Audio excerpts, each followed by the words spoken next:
Let's get down to business. Business.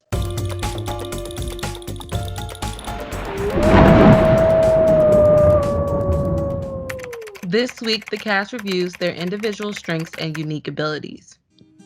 The thing that I do better than anyone else, I don't know that there is one. I think that people in this world are so talented. So I guess I was more of like the straight and narrow child, basically, that wanted to achieve well and, I don't know, kind of be the teacher's pet at certain times too.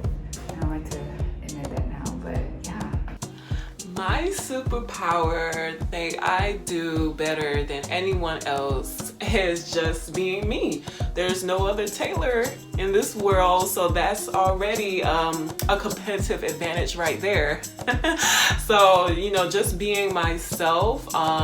However, I can be there for others, lending like that helping hand, lending that ear, that shoulder out, just being myself. Next, the cast reflects on their week.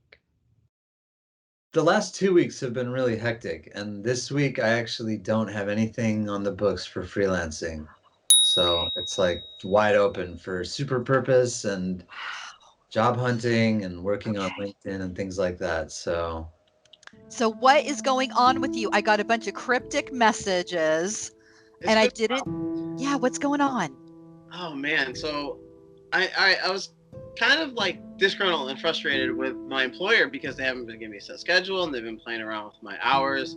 Yeah. And I've been feeling like my values haven't been appreciated, especially my time. And I really just kind of put my foot down and just told them how I felt. They were supportive. They gave me advice to write down the pros and cons.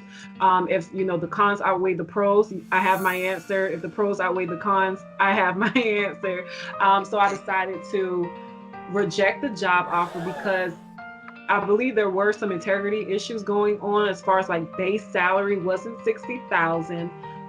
My family was telling me that overtime is not always guaranteed, so it's going to go back to that $21.37 per hour, and that equals up to 40-something thousand, not 60. So, you know, just taking that advice in and just passing up on the job offer. But it was good. It was I'm reaching out, making contacts that are specific to the organizations. I haven't set up any meetings other than that interview just yet, but like I said, that interview was huge on Friday. So, and it went, or conversation anyway. Sorry, it went really well Friday, and hopefully it pans out this week or early next week, and we'll find out. And even if it doesn't, Jeremy, you were so close to your next thing, whatever that's going to be. I was just thinking of like, for the place I wanted to work for, I was thinking of like, what are places I would want to be at on my day off? Yeah. And then let's work there. Yeah. You know, that's kind Exactly. I was showing him something and he said, oh my gosh, that reminds me of National Geographic. Oh, wow. And I said, yeah. And he said, I would love to work for them. And his eyes got all sparkly. Yes. And his mouth, like, and I could see him kind of looking up at the sky and just thinking about him being on a African savanna filming lions and tigers, and I could just see his whole being changed.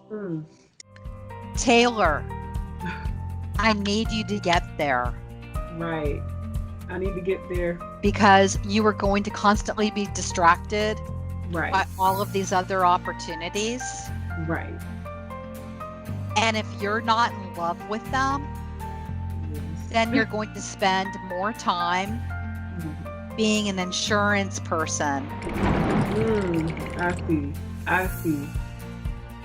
That's true. I want your heart to sing. Oh, trust me, I want to sing. Trust me. So I want to just talk about these. I'm looking over at the agenda. I want to talk about these important statistics that I want you to understand, because very often what we're doing all this time looking for a job is not going to get you the results that you want. 80% of positions are filled through networking, so who you know, who you develop relationships with, and internal referrals. Those are people who already work for the company. The other 20% are found through online applications. So think of 80-20. What most people do is they spend 100% of their time online filling out online applications, 100%. But 20 to 50% of the posts online, the rest, so whatever's left over, 70 to 50% are not even online. All of those jobs are just kind of waiting there at the company. So when you build that relationship, Taylor, and when people get to meet you and know you, they're going to want to help you. So this is the piece that I think you are so personable and conversational and just really wonderful to speak with, that when people meet you, they're going to want to help you. And I really think that referrals, you're going to get job offers left and right. How do I network myself currently? That one's my biggest struggle, actually. Doing something new sometimes feels scary. I knew that was my biggest shortfall coming into the start of this program, and it still probably is the wall that I'm hitting into most. Reach out and ask people for assistance. That's one of my biggest struggles in my life is my pride, really, and I hate to say that, but I rarely ask for help. I love to give help, but I rarely ask for it myself. I got like a woman from Netflix, who's a writer from Netflix, responding to me saying, "Hey, great to meet you. Let's write her back. I haven't written her back yet. Let's write her back right now. So let's say you reach out to 500 people, and you get 10%. That would be 50 people. Yeah. And out of the 50 people, 5 of them actually meet you. Yeah. Yeah. It's a numbers game. Okay. So here's Achi. Here's me. Here's Ryan McGuire replying to the first. Okay. Big moment. Oh, so awesome. Okay. I want you to say hi, Kate. Thank you for connecting. And then we need to tell her why you're reaching out without asking for a job. I'm interested in learning more about the company's culture. Would you ever be interested in just chatting about that? No, not interested. Okay. Not interested. You just asked Okay, her. bye. Thank you. Well, I don't like to ask yes or no questions. Right. Okay. I need to get out of the habit of that. I'm always asking people. I'm always assuming that I don't know. So I don't know. The most important thing about building this relationship is that you will always be the shepherd. You're always going to be leading the people who you're talking with. I'd like to meet with you for 15 minutes at your convenience. You want to show her how sophisticated you are, so always putting a time zone is important. Feels very forward. Great to meet you too. Now that we're connected, let's meet for 15 minutes. I'm available Thursday morning from 10 a.m. to 12. Wow. Yeah. That's after our first message. She said, Yeah. good to meet you. Yeah. You're going to turn this into a meeting. Okay. I'm just going to send this off. I love it.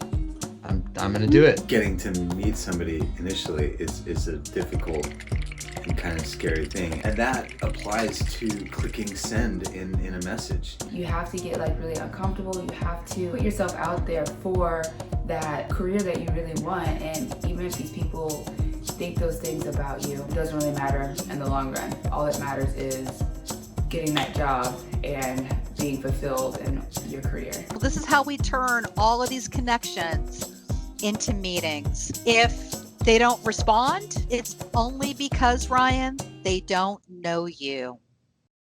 Making the connection is half the battle. Now the cast must meet them. I do get a little shy at times and kind of overthink things about meeting people. So it does give me some nervousness. I feel talking and meeting with new people is huge.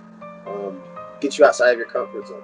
I would say that, I'm pretty comfortable when it comes to meeting and talking to new people, although it can be a little nerve-wracking a little because you don't know how they will respond to you, but I'm going to put my best foot forward and, just be welcoming. I have had troubles with networking and meeting the right people that I need to meet, but just meeting people isn't a issue for me. So the first meeting is like that first date. It's not a proposal, but it's just that being charming, asking them a lot of questions, spending 15 minutes getting to know them. I want you to build the relationship first. You want to leave them wanting more. Okay. Most people, like 90% of the people, are going to be incredibly grateful. Yeah. They're going to be like, oh, wow, thank you. Well, how can I help you? Mm-hmm. And when they ask that question, you need to be ready to say, I would like to meet the hiring manager at the Arboretum. And then they will tell you, they'll say, oh, well, let me think about who I can hook you up with. And you'll say, great. When can you do that? And that is how you start getting into the interview way of these other 80% of the positions. Absolutely. It's a little scary, but I get what you're saying. Tell me why it's scary. It's just, putting yourself out there and being really vulnerable, and that is a little scary at times. Yeah. So what's the worst thing that would happen?